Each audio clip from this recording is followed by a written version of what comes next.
আজকের ভিডিওটা স্টেশন থেকেই শুরু করছি, কারণ আমরা যাচ্ছি বড় মাসির বাড়ি লক্ষ্মীনারায়ণ পুজো উপলক্ষে। তো স্টেশনে পৌঁছে গেছি আর আমাদের ট্রেনও চলে এসেছে।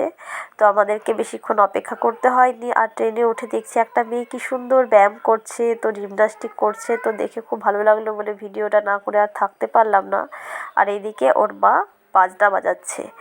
তো বুঝতেই পারছো আমার গলার অবস্থাটা প্রচণ্ড খারাপ, কারণ এই ভিডিওটা কিছুদিন আগের ভিডিও। তো আমি শরীর খারাপের জন্য দিতে পারিনি। এখনও আমার শরীর খারাপ ভালো হয়নি, যেহেতু গলাটা যদি ভালো হয়ে যেত তাহলে আমি দিতে পারতাম, কারণ কিছু বলতেই তো পারছি না, এখনও কথা বলতে গিয়ে বাজছে। তো যাকে বাদ দাও। তো ট্রেন থেকে নেমে লালবাগ স্টেশনে আমরা নেমেছিলাম। তো লালবাগে যে সদরঘাটটা আছে ওটা পার হতে হবে, তারপরে আবার টোটোয় করে যেতে হবে। তো তার জন্য চলে এসেছি ঘাটে আর উঠে পড়েছি নৌকায়। আর নৌকার মধ্যে এত রোদ ছিল, ভাগ্যিস আমি চশমাটা কিনেছিলাম ঘাটের ধারে। এই দেখো, এই চশমাটা কিনেছিলাম বলে অতটা প্রবলেম হয়নি। তো এই দুটো চশমাই কিনেছিলাম। তো চশমাটা পরে বেশ ভালোই হলো, কিন্তু একটা প্রবলেম হয়েছে, আমি চশমাটা পরে না আমার মাথা ঘুরছে, কেন জানি না। তো কিছু করার নেই, কিনে ফেলেছি, এখন আর ফেরত দেওয়া যাবে না। যাকগে, এটাকেই মানে কাজে লাগাতে হবে। তো ঘাট পার হয়ে দেখছি ছোট মাসিদের সাথে দেখা হয়ে গেল। তো একসাথে সবাই চলে গেলাম আর এসেই ঠাকুর দর্শন করে নিয়েছি আগেই, কারণ এই দেখো এই ঠাকুরেরই পুজো হলো লক্ষ্মীনারায়ণ। অনেকে ঘটে পুজো করে, কিন্তু আমার মাসির বাড়িতে ঠাকুর গড়িয়ে এভাবেই পুজো হয়। তো পুজো হয়ে গেছে, আমরা অনেকক্ষণ পরেই এসেছি। তো খাওয়া দাওয়াও শুরু হয়ে গেছে দুপুরের। তো নিচেও খাচ্ছে মানুষ দেখছি, উপরেও খাচ্ছে। তো আমরাও ঠাকুর দর্শন করে প্রসাদ খেয়ে খেতে বসে পড়েছিলাম, আমি, আমার ছোটো মাসির মেয়ে, বড় মাসির মেয়ে, তো আর একটা দিদি। তো ভাত নিয়ে নিয়েছি আর প্রচণ্ড খিদে লেগেছিলো জানো। এই দেখো খেতে শুরু করে দিয়েছি। তো ভিডিওটা করে দিল আমার ছোটো মাসির মেয়ে। আর রান্নাগুলো খুবই সুন্দর হয়েছিল, আর আমার নিরামিষ খাবার খেতে সত্যিই খুব ভালো লাগে। দেখো আমরা মাসির বাড়ি বেড়াতে এসেছি, খাওয়া দাওয়া হয়ে গেছে অনেকক্ষণ আগে, বসে বসে গল্প করছিলাম। আর মাসির মেয়ে বললো চল একটু আমাদের গ্রামটা ঘুরিয়ে নিয়ে আসি। তো এদিকে বেড়াতে আসতে বেশ ভালো লাগে। চারিদিকে দেখো মাটির দোতলা, দেখতে খুবই সুন্দর লাগে। আর ওই সাইডটা তো পুরো মাঠ, তো আরও সুন্দর। তো চলো দেখতে থাকো। আর এখানে একটা কালী মন্দির আছে। তো আজকের দিনটাই তো আছে, একটু ঘুরে নিই, বাড়িতে তো গল্প করবোই। আর এইটা হচ্ছে কালী মন্দির এই গ্রামের। তো দেখলাম, আর সন্ধ্যাবেলায় বেরিয়ে এসে আমাদের মানে বড় মাসির বাড়িতে বসেছিল চাঁদের হাট। কেন বলছি বলো তো চাঁদের হাট, কারণ উপস্থিত ছিলেন আমার মা, আমার বড় মামি, আমার সেজো মামি, আমার আর একটা মামি, তারপরে মাসির মেয়েগুলো ছিল, দিদি ছিল, জামাইবাবুরা ছিল, সবাই ছিল। মামাগুলো আসতে পারেনি, কারণ বাড়িতে ঘর ভাঙার কাজ হচ্ছে, যেহেতু মামাদের ঘর হচ্ছে, ওই কারণে মামাগুলো আসতে পারেনি। সবাই আসলে তো হবে না, বাড়িতে একজনকে থাকতে হবে। তো গল্প আড্ডা হলো, এবার খাওয়া দাওয়া। তো সবাই সন্ধ্যাবেলায় বললো যে মুড়ি খাবো। তো আমার ছোটো মাসির বড় মেয়ে সবাইকে মুড়ি মাখিয়ে দিল। শুধু মুড়ি খেয়ে সবার মানে আত্মাটা শান্তি পেল না। আর তারপরে যে সকালবেলার দিকে যে নিরামিষ ঘুগনিটা হয়েছিল সেটা খাওয়ার জন্য সবাই দেখছে আগ্রহ। তো সেটাও এনে দিল বড় মাসি। তো সেটা আবার ভাগ করে ভালো করে সার্ভ করে দিল সবাইকে পরিমাণ মতো আমার বড় মামি, কারণ আমার বড় মামি সব দিকে এক্সপার্ট একদমই। তো দেখো কত সুন্দর এই দিনটা, কোনো দিনই ভোলার মতো না। তো ভিডিওটা আমি ব্লগ বানাচ্ছি, সবাই দেখতে পাবে, হয়তো সবাই অনেকে দেখবে না, কিন্তু যারা যারা দেখবে আমার মামিরা, তারা তো সবাইকে গল্প করবে। এই দেখ, এই ভিডিওটাও দিয়েছিল।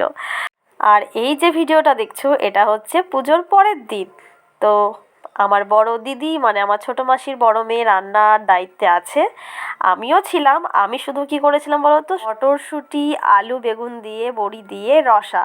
তো ওটাই সবাই বললো আমার হাতের খাবে, তবুও লবণটা কম হয়ে গিয়েছিল, কিছু করার নেই। তো বারান্দায় বসে আছি, কারণ পুজো হচ্ছে, পুজো দেখছি। আর বন্ধুরা, welcome back to my channel লিপিকার ফ্যামিলিতে তোমাদের সবাইকে জানাই অনেক স্বাগত। নিচে পুজো হচ্ছে, আমি একটু ছাদে এলাম, কারণ তার একটা বিশেষ কারণ আছে। কি বলো তো, আমি দেখাবো তোমাদেরকে একটা জিনিস। আমি তো দেখেই অবাক, মাসির বাড়ি এসে। তো চলো দেখো, আমি এই জিনিসগুলো দেখে তো পুরো অবাক। এত ঘুটে, মানে পুরো সেই ধানের গোলার মতো করা আছে। তো আমি তো দেখেছি, আমি ভাবছি বোধহয় ওটা মানে কোনো একটা ঘষিগুলো বোধহয় ওর উপরে দেওয়া আছে, না পুরো ভেতরেও ঘুটে আছে। আমরা ঘষি বলি, কিন্তু ঘুটে বলে দেখি সবাই, কারণে বলছি। আর এই দেখো কীভাবে, দেখো এটা তো পুরো ফাঁকা হয়ে গেছে, এর মধ্যে ছিল, তার মানে কত পরিমাণে ঘুটে দেয়। তো আমাদের মাসিদের জমি জায়গা আছে, গরু বাছুর আছে, তো ঘুঁটে দেয়। তো এইভাবে ঘুঁটে দেয়, আমি তো আজকে অবাক। যেহেতু আমি অনেক বছর, তাও 4-5 বছর পর আমি মাসির বাড়িতে এসেছি, তো এইটা আমার চোখে পড়েনি। তো আমি ছাদে উঠে দেখছি, তো আমার মা বললো যা ছাদে গিয়ে ওই ভিডিওটা তুলে নিয়ে আয়, কীভাবে ঘুঁটে সাজানো আছে দেখাকা সবাইকে। তো আমি তোমাদেরকে দেখিয়ে দিলাম, তো দেখো কীভাবে সাজানো আছে। আর আজকে একটু তাড়া আছে, মাসির মেয়েকে বললাম রান্নাটা আজকে তুই কর সবার জন্য। আর আমাকে আবার 12:30 কি 1টার দিকে বেরিয়ে যেতে হবে। আবার এখান থেকে বাড়ি যাব না, এখান থেকে আবার শ্রীহরিপুর যাব। তোমরা তো জানোই যে এখন অন্যদের বিয়ে আছে, তো ওখানে গিয়ে আমাকে অ্যাটেন্ড করতে হবে। তো তার জন্য একটু খিচিবিচি আছেই, ছেলে আছে নিচে।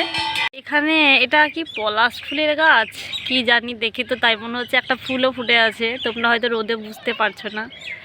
আমাদের মাসিদের বাড়ির চারি সাইডে ভিউটা দেখায়। এই দেখ কত সাজনে গাছে কত ফুল এসেছে, কত ডাটা ধরবে, বেশ ভালো লাগে। পুরো চারি সাইডে শুধু মাঠ আর মাঠ, এই দেখো শুধু মাঠ, আর কোথাও বাড়ি নেই, এগুলো সব মাঠ। কিছুদিন আগে এলে ভালো হতো আমার, তাহলে এই সর্ষের জমিতে কয়েকটা ভিডিও বানানো হতো। মাসির বাড়িতে পাওয়া যাবে না এরকম কিছুই নেই। দিদির সমস্ত রান্না হয়ে গেছে, আর আমি কথা দিয়েছিলাম যে আজকের রসাটা আমি করব, ওই কারণে আমি আমার কাজে লেগে পড়েছি।